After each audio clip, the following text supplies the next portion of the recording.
오늘 저에게 주시는 하나님의 말씀은 사사기 1장 4절에서 7절까지 말씀입니다. 유다가 올라가매 여호와께서 가나안 족속과 브리스 족속을 그들의 손에 넘겨주시니 그들이 베색에서 10,000명을 죽이고 또 베색에서 아도니 베색을 만나 그와 싸워서 가나안 족속과 브리스 족속을 죽이니 아도니 베색이 도망하는지라 그를 쫓아가서 잡아 그의 엄지손가락과 엄지발가락을 자르매 아도니 베색이 이르되 옛적에 70명의 왕들이 그들의 엄지손가락과 엄지발가락을 잘리고 내 상 아래에서 먹은 것을 줍더니 하나님이 내게 행한 대로 내게 갚으심이로다 하니라. 무리가 그를 끌고 예루살렘에 이르렀더니 그가 거기서 죽었더라. 아멘. 하나님의 말씀입니다. 할렐루야. 하나님의 함께 하심이 저와 여러분에게 함께 있기를 주의 이름으로 축원합니다. 이스라엘 백성들이 가나안 땅에 들어가 그곳 백성들을 몰아낼 때 이런 질문을 하는 사람들이 있습니다. 하나님은 너무 잔인합니다. 어떻게 사람들을 그렇게 죽일 수 있습니까? 그리고 그 땅에 살던 사람들이 주인입니다. 그곳을 차지하기 위해서 살던 사람들을 그렇게 몰아내는 법이 어디 있습니까? 이런 질문을 할 수 있어요. 그런데 성경이 말씀하는 세계관을 이해할 필요가 있습니다. 성경은 철저히 하나님을 떠난 백성은 욕심과 교만을 쫓아 살아가게 되고요, 주변 사람들을 고통 속에 몰아넣어요. 죽이고 종을 삼아 파괴적인 세상을 만듭니다. 이것은 사실 1차 세계대전과 2차 세계대전을 통해서 아주 세상에 분명히 드러났어요. 인간은 굉장히 합리적이고 이성적인 것 같지만요, 그런데 인간은 자기 스스로 그 속에 있는 죄의 행위들을 멈추지 못해요. 그러니까 파괴적인 일을 멈출 수 없게 된다는 거예요. 그러므로 하나님의 심판이란 바로 그런 인간을 향한 심판인 거예요. 하나님 없이 살아가게 될 때 그 삶은 파괴적이 되고요, 주변에 있는 수많은 생명들에게 엄청난 고통을 주게 되는 거예요. 그런 악한 존재에 대한 하나님의 심판을 이야기하고 있는 거죠. 4절입니다. 유다가 올라가매 여호와께서 가나안 족속과 브리스 족속을 그들의 손에 넘겨주시니 그들이 베색에서 10,000명을 죽이고 가나안에 들어간 이스라엘 백성들은 자꾸 큰 일들을 하나님께 묻고 행합니다. 하나님이여, 우리가 올라가리이까? 하나님의 응답입니다. 올라가라. 대답을 듣고야 유다가 올라갑니다. 전쟁은 분명 그들이 해요.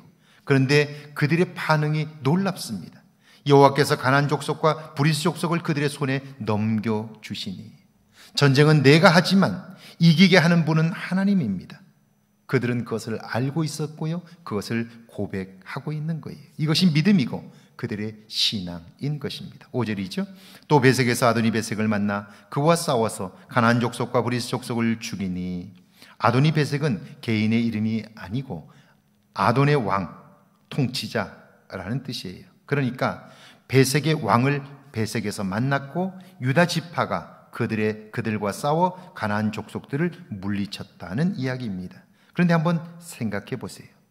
가나안 족속들은 전쟁에 능한 자들입니다. 군대가 존재했고 전쟁 경험이 많아요. 그런데 유다 지파는 정규군이 아닙니다. 이길 수 있는 상황이 아닌 거예요. 그런데 지금까지 이겼고 이번에도 또 승리를 거두었습니다. 어떻게 그게 가능했을까요? 역대기 20장에 보면 모압 자손과 암몬 자손이 이스라엘을 침공했어요. 여호사밧 왕과 백성들이 두려워하고 있을 때 하나님의 사람 야하시엘이 외칩니다. 너희는 이 큰 무리로 말미암아 두려워하거나 놀라지 말라. 이 전쟁은 여호와께 속한 것이니 그러므로 너희는 두려워하지 말라. 그렇게 외쳐요. 전쟁은 하나님께 속한 것이니, 이 말은 전쟁의 성패는 그들의 실력이나 능력이나 그 어떤 무기나 그것이 아니라 하나님의 손에 달렸다 하는 거예요. 그래서 오늘 6절과 7절에 이렇게 되어 있어요.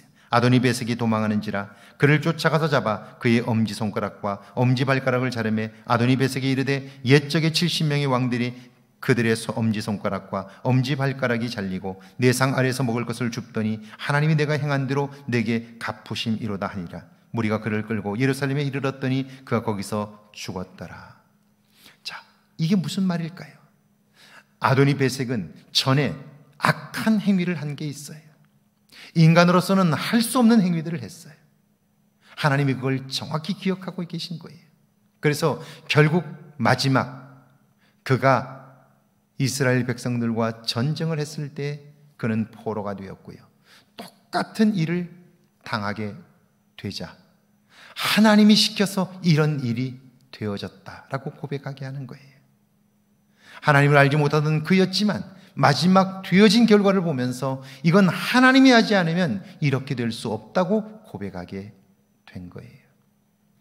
하나님을 알지 못하는 자도 결국 마지막에 가서야 하나님이 이 모든 일을 행하셨다는 걸 고백하게 되므로 여러분, 그 이야기를 들었던 이스라엘 백성들, 특별히 유다 지파 사람들, 시몬 지파 사람들 얼마나 놀라웠을까요? 오늘을 살면서 하나님이 하시는 일들을 보며 기뻐하는 사람들이 있지요. 그들의 삶에는 생명력이 넘쳐요. 왜냐하면 하나님이 이 땅의 주인임을 발견하기 때문이지요. 오늘 하루가 그런 날 되기를 주의 이름으로 축원합니다. 함께 기도합니다. 2020년 한 해 매사에 하나님께 묻고 행하게 해달라고요. 하나님이 기뻐하실 말과 행실을 행하게 해달라고요. 함께 기도합니다. 하나님 아버지, 은혜와 사랑을 감사합니다. 저희를 사랑하사 함께 하시고 하나님의 도움을 얻게 하시니 감사합니다.